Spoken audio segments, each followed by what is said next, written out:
Baik pemirsa, iNews Sumut Dialog hari ini kita akan membahas mengenai kesiapan KPU Kota Binjai dalam menghadapi pemilihan kepala daerah 2024. Sudah bersama kita Kepala Divisi Sosialisasi Pendidikan Pemilih, Partisipasi Masyarakat dan Sumber Daya Masyarakat KPU Kota Binjai, Bang Ari Nurwanto. Baik, apa kabar Bang Ari? Baik, Bang Amir. Baik, terima kasih Bang Ari sudah menyempatkan waktu untuk berhadir di studio iNews pada hari ini. Baik, langsung saja kita, Bang Ari, mengenai kesiapan KPU Kota Binjai ini, Bang Ari, dalam menghadapi pilkada yang akan dilaksanakan November mendatang nanti ya, Bang. Bagaimana sejauh ini kesiapan KPU Kota Binjai untuk menghadapi pilkada tersebut? Baik, kesiapan KPU Kota Binjai, kita akan melakukan penerimaan pendaftaran pasangan calon di tanggal 27 sampai 29 Agustus ini.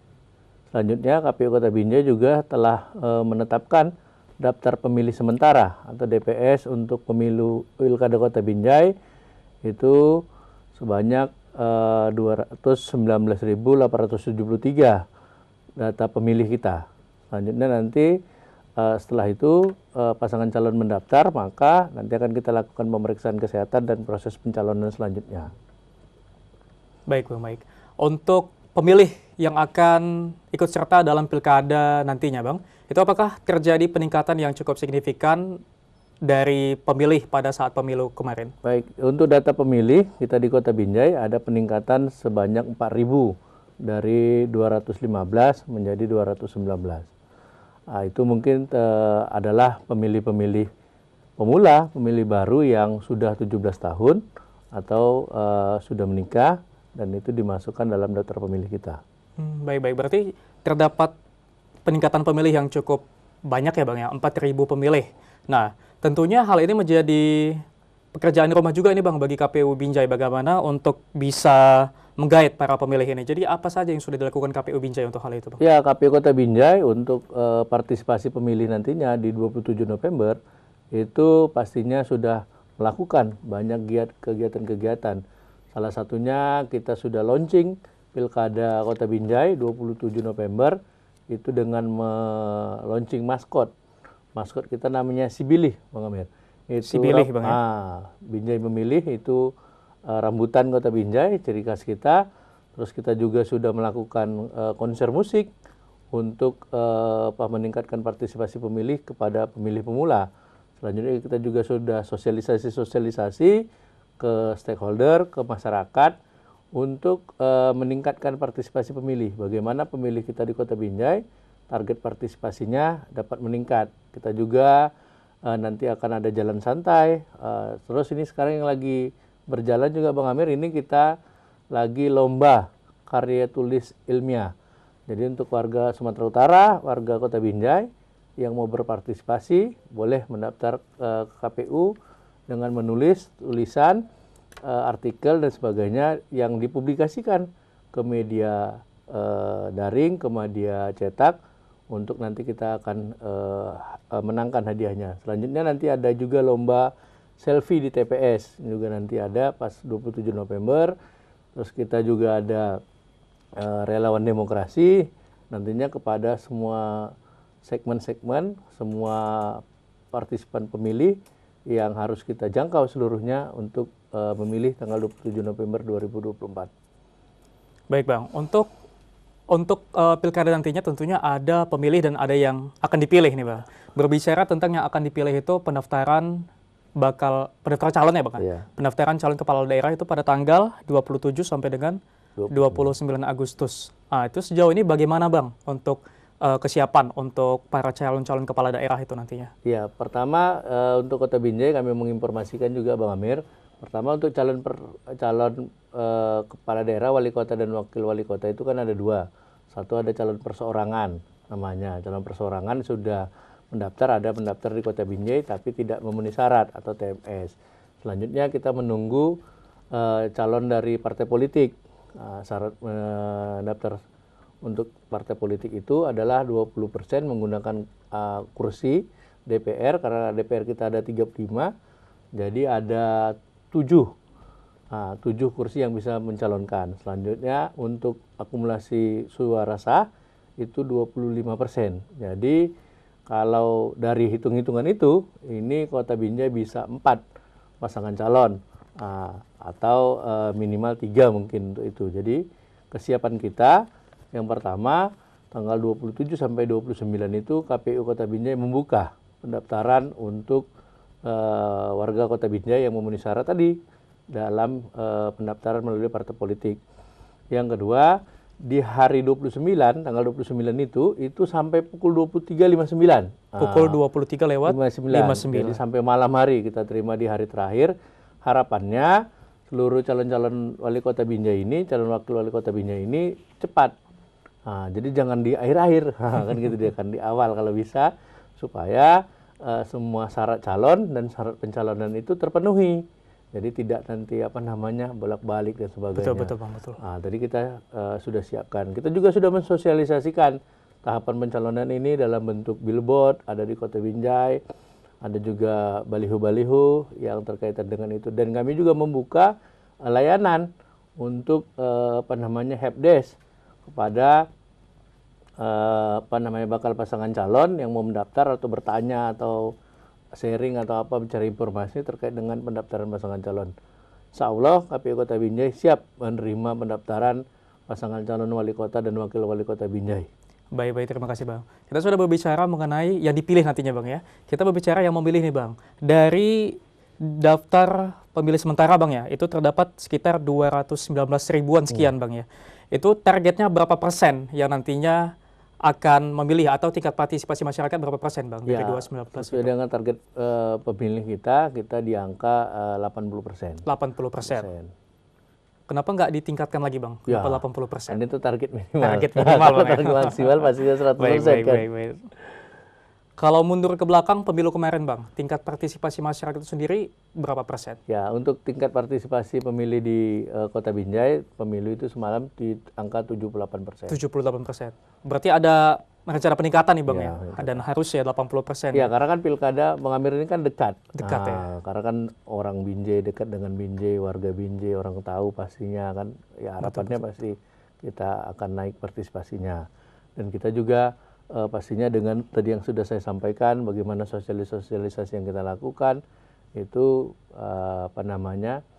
semoga lah kita sama-sama berharap untuk itu tercapai. Baik. Untuk pelaksanaan pemilihan kepala daerah nantinya tentu kan KPU Kota Binjai tidak sendiri nih Bang. Ada rekan-rekan lain seperti dari Bawaslu ataupun dari pihak aparat untuk mengamankan. Sejauh ini bagaimana bentuk kerjasama antar lembaga-lembaga tersebut Bang? Ya, kami di KPU Kota Binjai pastinya semua dapat dukungan dari semua stakeholder atau muspida Kota Binjai. Pertama pastinya dari pemerintah kota. Pemerintah Kota Binjai mendukung pertama terkait dengan anggaran untuk pelaksanaan pilkada pastinya. Yang kedua, dukungan sekretariat, dukungan SDM untuk jajaran-jajaran kami menyelenggarakan pemilu mulai dari PPK, PPS dan ke bawahnya. Yang kedua, sarana prasarana kan pastinya kantor PPK juga, kantor PPS itu juga kan di bawah pemerintah kota. Selanjutnya ke kepolisian juga pastinya kepolisian akan melakukan pengamanan baik tertutup terbuka, itu saya pikir itu dari kepolisian kan kita sudah lakukan itu. Kejaksaan juga, Kodim juga 0203 Langkat juga, pengadilan dan sebagainya. Terkait dengan tahapan pencalonan ini, Mengamir juga kita bekerja sama dengan rumah sakit pastinya, karena nanti kan ada pemeriksaan kesehatan kan. Betul. Ini nanti pemeriksaan kesehatan, terus juga terkaitan dengan syarat calon yang bebas pengadilan 5 tahun itu kan, pidana 5 tahun itu ke pengadilan, kepolisian juga untuk itu. Jadi seluruh aparat penegak hukum, seluruh muspida, saya pikir ini akan bersamalah KPU untuk mensukseskan Pilkada Kota Binjai tahun 2024 ini. Tentunya dibutuhkan kolaborasi ya Bang ya, untuk kita sama-sama ini Bang, untuk bisa mensukseskan Pilkada Kota Binjai nantinya. Oke, baik Bang. Berbicara mengenai pemilih nih Bang, rata-rata pemilih itu mungkin kebanyakan anak muda Bang ya, untuk di Kota Binjai sendiri. Itu berapa persen dari jumlah pemilih Bang? Ya, kalau kita kan di Kota Binjai ini kan pastinya kalau sekarang milenial, Gen Z. Gen X untuk itu kan itu pastinya sangat tinggi sekali untuk di Kota Binjai, ada di 30%. Oke, untuk menarik hati mereka nih Bang, karena terkadang anak muda itu sedikit skeptis bahkan Bang, untuk ikut-ikut pemilihan. Ngapain sih memilih gitu kan, kita udah tahu siapa yang bakal menang gitu bahkan Bang. Ada jadi dari KPU sendiri bagaimana tuh Bang untuk mengantisipasi hal-hal seperti itu? Ya, pertama KPU Binjai pasti akan mensasar terkaitan dengan pemilih-pemilih pemula atau pemilih muda itu dengan hal-hal yang berbau teknologi, berbau kekinian. Nah, seperti itu. Kita akan punya program KPU Goes to School. Nah, jadi KPU itu akan datang ke sekolah-sekolah memberikan ya pendidikan dan sebagainya. Terus sekarang ada program pendidikan P5 ya, Pancasila itu juga nanti bagaimana memberikan informasi terkait dengan proses demokrasi, proses pemilu kita dari OSIS misalnya, untuk pemilihan OSIS dan sebagainya. Terus kita juga ada media-media sosial, di KPU Kota Binjai punya Instagram, Facebook, X, YouTube dan TikTok. Itu banyak informasi-informasi yang bisa digali di situ. Juga nanti akan ada program menonton film, Tepatilah Janji, dan bentuk-bentuk sosialisasi dengan tadi konser musik. Betul, kan gitu kan, kedekatan dengan itu, atau band, festival band atau apa, ada jalan santai dan sebagainya. Yang jelas pasti seluruh pelajar atau pemilih pemula, mahasiswa di Kota Binjai pasti kita akan libatkan seluruhnya dalam pelaksanaan pilkada ini. Karena pemilih pemula dan remaja itu termasuk persentase yang cukup besar Bang ya, dalam partisipasi mereka nanti pada pilkada mendatang. Dan pemilih pemula itu umumnya sekolah Bang, masih anak SMA ya. Dan itu mungkin cukup rentan ya untuk menjadi korban dari kecurangan pemilihan. Nah itu bagaimana Abang bisa mengantisipasi, bagaimana KPU Kota Binjai bisa mengantisipasi kecurangan-kecurangan yang mungkin akan terjadi nanti seperti politik uang atau black campaign dan lain sebagainya? Ya pastinya KPU kan pelaksana regulasi kan, pastinya KPU akan melaksanakan semua tahapan-tahapan penyelenggaraan pemilu. Kaitan itu mungkin kita bisa bekerja sama dengan kepolisian, kejaksaan atau Bawaslu mungkin kan, karena itu tugas fungsi mereka kan di Gakumdu, yang mana memang harapannya ya warga Kota Binjai kan pastinya sudah mengetahui nih, sudah paham kan gitu kan, apa-apa saja yang dilarang atau tidak sesuai dengan peraturan terkaitan dengan pilkada ini. Baik. Tentunya pilkada ini kita harapkan bisa sukses ya Bang ya, dan masyarakat juga mendapatkan pemimpin yang sesuai dengan apa yang mereka butuh Bang ya di tengah-tengah masyarakat saat ini. Oke, baik. Dari KPU Kota Binjai sendiri Bang, harapan seperti apa saja yang diharapkan, baik itu dari masyarakat ataupun dari para calon-calon kepala daerah untuk kontestasi pilkada nantinya Bang? Ya pertama, suksesnya pemilu itu pastinya partisipasi. Maka partisipasi itu harus meningkat. Itulah bukti KPU berjalan dengan melaksanakan pemilu dengan sukses dan benar. Yang kedua, bagaimana pelanggaran-pelanggaran pemilu pastinya itu tidak tidak banyak dilakukan, sehingga permasalahan-permasalahan nantinya dalam pilkada ini tidak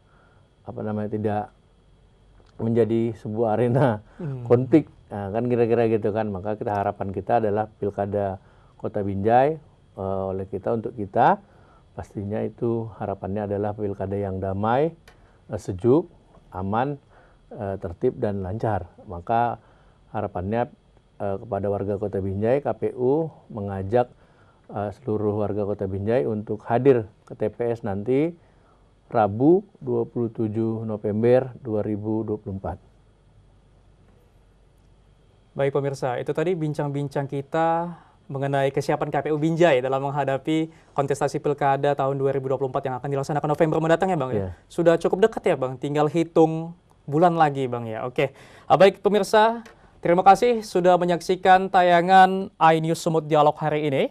Saya Emir Syapurba pamit undur diri. Terima kasih. Wassalamualaikum.